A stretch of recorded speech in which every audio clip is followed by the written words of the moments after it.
Bom, gente, olha só, a gente já está de volta e hoje, né, segunda-feira, é dia do nosso painel regional e nós vamos receber aqui, aliás, já estamos recebendo, né, inclusive a gente já estava batendo um papo aqui a respeito desse assunto que é muito importante. Nós vamos falar da retomada com ela que é diretora regional da Associação Brasileira aí de Recursos Humanos, Lia Ferreira. Ela é formada em administração de empresas, né, tem especialização aí em desenvolvimento de pessoas e gestão do comportamento organizacional.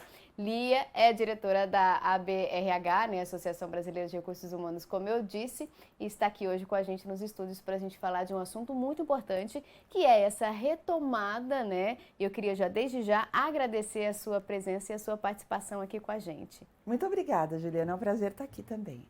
Bom, vamos lá, gente. A gente fala em retomada, né? A gente vem falando disso já desde já uns 4, 5 meses, né? Com o avanço da vacinação, a gente vem demonstrando aí alguns setores que fazem esse trabalho de retomada, né? E do ponto de vista econômico, o que vocês já percebem de sinais aí dessa reação? Por exemplo, qual é o setor que hoje vocês percebem essa reação maior, uma contratação maior, talvez? Olha, Juliana, essas contratações estão sendo retomadas sim. O que a gente nota é que o emprego formal nem sempre está com uma velocidade muito grande. Por quê? As novas formas de trabalho estão muito diversas. Um setor que tem contratado bastante, continua contratando desde o início da pandemia, é o setor de desenvolvimento de software, alta tecnologia, o comércio em si, a área de saúde estão demandando muitos profissionais para vender melhor, né? Porque hoje a gente aprende, a gente compra, a gente estuda, a gente faz tudo pela internet. E os softwares para ajudar a proporcionar, oferecer ou proporcionar esse conhecimento é a grande sacada do momento, né? Então, a grande necessidade do momento, as pessoas realmente precisam estar em contato com a maquininha. E hoje, né, a gente percebe que muitas empresas tiveram que migrar, né, para a era digital, para a área digital, inclusive pequenos comércios, né, que tiveram que ficar com as portas fechadas. Então, não são só grandes empresas, multinacionais, que hoje precisam de um programa para desenvolver logística de entrega, logística de pagamento. E isso acaba sendo concentrado, às vezes, em empresas especializadas que precisam desses profissionais. E a gente não tem tantos profissionais assim nessa área, essa é a dificuldade? Então, Juliana, como você falou, profissionais existem bastante. Agora, e a qualificação? Porque, como eu falei, a oferta de conhecimento está bastante ampla, mas aprender uma habilidade nova, uma linguagem nova de programação, não é em 1 ou 2 meses que a gente aprende. Então, profissionais realmente qualificados está cada vez mais difícil de encontrar. E é um mercado, né, que a gente não consegue preparar um profissional do dia para a noite, né? São cursos que essa pessoa precisa fazer, que ela precisa se inteirar, porque é uma linguagem totalmente diferente, né, do que as pessoas estão acostumadas, é outro mundo. Então, realmente, talvez essa seria uma boa dica para quem está procurando um curso profissionalizante e que goste dessa área, né, porque é importante isso também, talvez procurar aí se especializar nessa área, né, talvez até começar um curso já com um emprego garantido. Muitas empresas fazem isso, né? Isso mesmo, muitas empresas buscam, né, estagiários, treinam naquela filosofia, naquela linguagem específica, com a possibilidade já de efetivação logo em seguida. Mas como eu falei, as oportunidades de conhecimento são muito grandes. E com essa velocidade da área digital, as pessoas têm muita dificuldade em se concentrar em uma única oportunidade de conhecimento. A dispersão é muito grande, a gente não sabe para onde olha. Ao mesmo tempo que tem uma notícia interessante aqui, tem um sapato bonito ali. A gente em casa, né, o home office, tem o filho gritando, mãe, ai, eu tô com sede, o que eu faço? Então não é fácil, não é fácil se concentrar, não é fácil se especializar e o desafio está aí. Vamos um passo de cada vez. É um dia de cada vez, é um desafio de cada vez. Aliás, eu acho que hoje em dia, quando a gente fala de profissionalização, além dos cursos técnicos, né, direcionados para a área que a pessoa quer se preparar, eu acho que se preparar psicologicamente, né, para um momento que nós estamos passando, que exige desse profissional, dele ser esse multitarefas, né, dele ser um solucionador de problemas, não um causador de problemas para a empresa, também é muito importante. Num momento em que a gente tem pessoas que estão psicologicamente abaladas com tudo o que aconteceu, como é que a própria associação trabalha com isso, né? Preparar o profissional hoje para o mercado de trabalho que está bem mais seletivo, né? Seletivo do que era antes da pandemia. Olha, Juliana, excelente pergunta. Por quê? As empresas, muitas vezes, na maioria das vezes, contratam pela capacidade técnica. Porém, o que faz o sucesso do profissional é realmente o equilíbrio, não é? É se dar bem com os colegas, estar capaz de desaprender aquilo que aprendeu a vida inteira para aprender tudo de novo. Pô, mas como assim eu vou desaprender para aprender? O mundo está mudando toda hora. Então, por exemplo, há muito tempo atrás, o inglês era o grande diferencial. Hoje já não é mais um diferencial, né? As pessoas precisam realmente ter um inglês fluente e, além disso, isso é uma capacidade técnica. E o relacionamento com o seu colega? E você olhar para a alma do seu colega e reconhecer, entender se ele está bem, se não está. O equilíbrio emocional está sendo muito importante nos dias de hoje, porque é uma sobrecarga muito grande. O que acontece? Nós precisamos nos alimentar bem, tomar quase 3 litros de água por dia, tem que fazer exercício físico. Eu também preciso preparar almoço. Minha filha está me chamando. Espera um pouquinho, chefe, eu preciso atender a minha filha. E assim, a gente tem que dar conta daquilo que é importante para a gente. E o que é importante para a gente? É família, é trabalho, é o boleto que está chegando, é a saudade daquela amiga que você não vê há quase 2 anos, você quer dar aquele cheiro, aquele abraço gostoso. Isso que faz mais falta para as pessoas. E está cada vez mais raro, não é? As pessoas terem a disposição de reconhecer a alma do outro, olhar e dizer, você é importante para mim, que saudade eu sinto de você.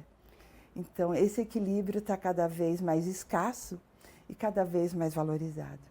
Então, a gente tem que aprender a estar um momento de cada vez, né? É hora de eu aprender, eu vou me concentrar.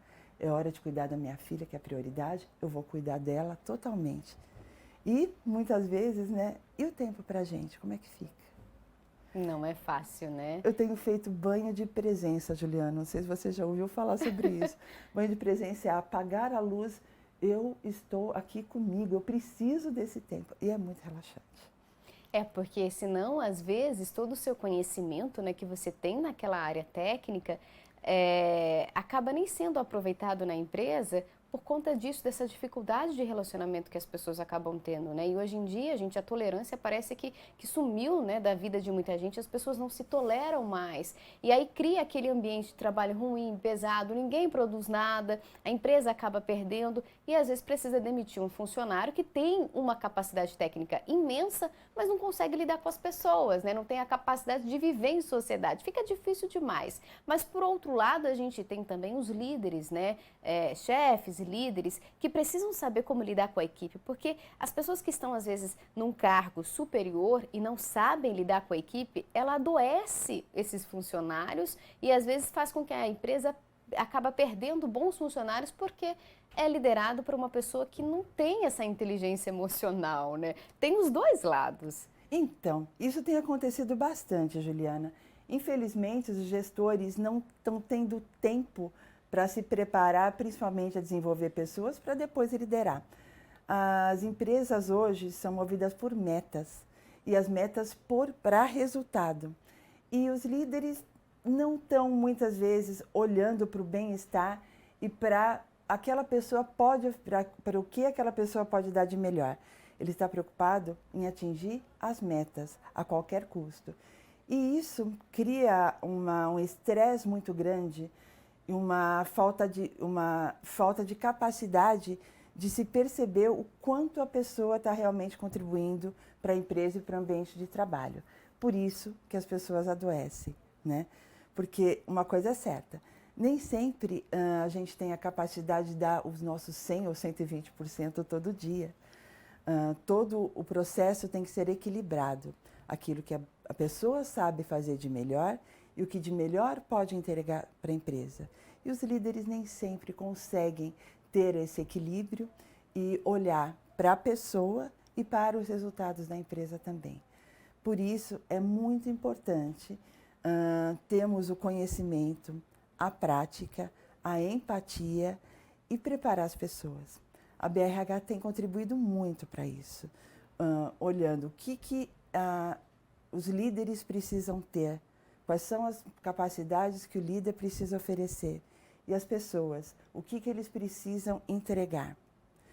Está tendo, além de programas de desenvolvimento, mentoria, principalmente também para os profissionais de RH, porque os profissionais de RH, no final do dia, são os que mais são olhados. Você está preparando a liderança? Você está contratando certo? Você está monitorando o desempenho? E a qualidade de vida? E a pressão dos funcionários? Está ok? Eles estão se alimentando? Você está olhando se eles estão fazendo atividade física? Gente, coitado do RH. A cobrança vem dos dois lados, né? Porque o funcionário tem problema, recorre ao RH. Exato. A diretoria quer saber alguma coisa ou está tendo problema, recorre ao RH. É o meio, né? O elo de ligação ali. São profissionais bem cobrados, né? Bem cobrados, mas eis a questão. Eu tenho muito orgulho, né, pelas pessoas que eu já formei na vida. Eu sempre lembro, antes de contratar ou de ser um bom profissional, as pessoas têm que ser boas pessoas. Tem que olhar o outro com amor, tem que espalhar amor e bem-estar, brilho no olho, né? E a partir daí você vê as competências técnicas. Se é uma boa pessoa, 50% do caminho andado. Já está andando. Aí o técnico a gente treina depois, está tudo bem. O importante é o respeito e o amor. Porque não dá para você treinar o caráter, né? Isso. E isso, o profissional de RH, ele tem algumas técnicas, né, para já detectar ali durante a entrevista, comportamento, o gesto, né, as respostas, o olhar. E como é que faz, né? A gente fica imaginando, às vezes, porque todo mundo na vida já lidou com RH, né? Sim. Esteve com alguém do RH em algum momento. Se ela Sim. foi contratada, ela esteve com alguém do RH em algum momento. Como é que faz aí para essas pessoas? Você falou desses cursos, né, de todo esse trabalho que vocês fazem junto com as empresas. É um mercado promissor também? É um mercado que às vezes as pessoas possam pensar em se inserirem, né, em talvez trabalhar no RH? E quais são as principais características que alguém que queira trabalhar nesse setor precisa ter? Olha, a minha experiência, por exemplo, eu comecei a minha formação em administração, uma generalista. Depois eu fiz uma formação em desenvolvimento de sistema, que eu sempre me dei muito bem com a maquininha. E de repente eu fui fazer um trabalho temporário na RH. Aí eu não saí mais, né? Eu percebi o quanto eu sou apaixonada por pessoas e pelo bem-estar das pessoas. Eu comecei a desenvolver, comecei como analista e graças a Deus cheguei ao topo numa diretoria regional de multinacional. Mas o que me fez ser uma pessoa bem-sucedida foi realmente perceber o melhor das pessoas, tá? A gente aprende a se sentar, como por exemplo eu recebi todo o treinamento quando eu cheguei aqui, a gente aprende e se adapta. Mas e o amor? E o brilho nos olhos? Sabe? E essa paixão que você mostrou para mim, essa naturalidade que se tem ao desempenhar o seu papel aqui, por exemplo. Isso é uma característica que nós de RH a gente tem no coração. A gente percebe tom de voz e técnicas também. Eu sou muito apaixonada pela técnica de entrevista por competência, ou seja, por perguntas, a gente não está preocupado se a resposta está certa ou não, mas o que a pessoa viveu naquela situação e o que ela aprendeu com isso. Se aprendeu, o que a pessoa faz com aquele conhecimento aprendido? Porque aprender por aprender é fácil. E como você transforma a sociedade num mundo melhor com aquilo que se aprendeu, mesmo com as bordoadas da vida, que são muitas. Cada dia a gente toma uma paulada aqui e outra Cada dia ali, um né? 7-1 diferente, né? Que eles costumam dizer. Isso. É um 7-1, cada dia é um 7-1 que a gente tem que enfrentar, né? E o que a gente aprendeu com esse 7-1? Não é? Isso que mais importa. Não quanto choramos por aquele 7-1 ou a vergonha. Gente, estamos no Brasil, não é? E o que você aprendeu com isso? Tem que se preparar? É isso que importa. É o que a pessoa traz aqui dentro que a gente percebe. E eu queria que você falasse um pouquinho agora da associação, né? Quem tem acesso à associação? A associação, ela atende quem? Como é que as pessoas que às vezes nem imaginam que existe uma Associação Brasileira de RH, como é que elas podem, talvez, se aproximarem mais, donos de empresa, né, que têm dificuldade, inclusive, acertar as coisas entre líderes e funcionários? Como que as pessoas podem entrar em contato com vocês? Puxa, bem lembrado, a BRH, Associação Brasileira de Recursos Humanos. Eu sou da Regional Campinas, nós estamos vinculados à Seccional São Paulo. O site é abrh.org.br, basta se associar. O custo, gente, é muito baixo, comparando com o retorno de conhecimento que se dá. E não é só conhecimento, é oportunidade de jantares, oportunidade de café quando a gente voltar ao presencial, congressos, a gente fala sobre liderança feminina, qualidade de vida, competências, bem-estar, alimentação. Nós estamos muito preocupados com o que o mercado de trabalho está precisando e como nós, enquanto ABRH, podemos cuidar melhor das pessoas, das empresas e dos nossos associados. Então, é entrar no link da BRH, São Paulo, Regional Campinas, e será muito bem-vindo. Vou ter muito prazer em receber mais pessoas que querem fazer o melhor para a sociedade. E é um meio também que pode, inclusive, facilitar negócios, né? Porque ali interessados e quem pode servir a esses interesses vão estar ligados, né? Exatamente, né? Uma oportunidade de negócios, porque o nosso negócio são pessoas e pessoas melhores. Então, nós oferecemos treinamento, a oportunidade de conhecer o outro e melhorar cada dia a nossa sociedade, que é para isso que a gente existe. Exatamente, importante e fundamental nesse momento, né, como a gente falava aqui, o país, o mundo vive, né, na verdade, um momento de transformação, onde a gente entendeu que o melhor é o ser humano, né, como você mesmo bem colocou, as técnicas, as questões trabalhistas, né, a formalidade a gente vai aprendendo com o tempo, né, a gente ensina isso, mas o amor ao próximo, né, essa tal da empatia que a gente ouve tanto falar, mas na prática é um pouco mais difícil da pessoa realmente fazer, né, o quanto isso é importante e o quanto essas questões fora do trabalho também interessam para a empresa, sim, né, se o funcionário está tendo um problema dele em casa, com a família dele, claro que ele não vai render 100% na empresa, então talvez ali uma aproximação de alguém que possa às vezes ajudá-lo até resolver esse problema, a própria empresa, né, pode às vezes fornecer-lhe uma solução para ele, ele vai voltar a produzir o que produzia antes e esses conhecimentos que às vezes as pessoas não têm, podem conseguir com vocês lá, né, com esses cursos, né? Exato. A gente sempre fala, né, parece uma frase feita, mas o que importa na vida é o quanto a gente consegue tocar o coração das pessoas. Se num momento de dificuldade de uma pessoa, a gente conseguir parar, calma, deixa eu te ajudar, deixa eu te ouvir. Muitas vezes as pessoas querem apenas serem ouvidas, porque ao falar, as soluções vêm. E a partir do momento que a gente para, exerce a empatia, busca realmente ouvir o coração da pessoa e dar o seu melhor, aquele trabalho que deveria ter sido feito naquela hora vai ser feito depois com muito mais facilidade, uma qualidade muito maior e uma assertividade muito grande. Todo mundo ganha com isso.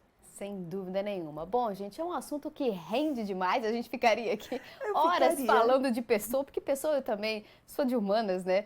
Fiz jornalismo porque eu gosto de pessoas. A gente ficaria aqui horas conversando, mas o nosso tempo está chegando ao final. Eu gostaria de agradecer demais e dizer que as portas estão abertas. Eu venho sim, com o maior prazer, porque falar de pessoas me encanta. Levar para o mundo, né, o que tocou o meu coração, que são as pessoas, para mim é o que mais me deixa feliz. Eu venho sim, muito agradecida. Muito obrigada, viu? É isso, gente. A gente está precisando realmente de pessoas que gostem de pessoas, né? O ser humano precisa gostar dos outros seres humanos. A gente vive em comunidade, não tem como fugir disso. Gostaria de agradecer demais, viu? Muito obrigada. Eu que agradeço.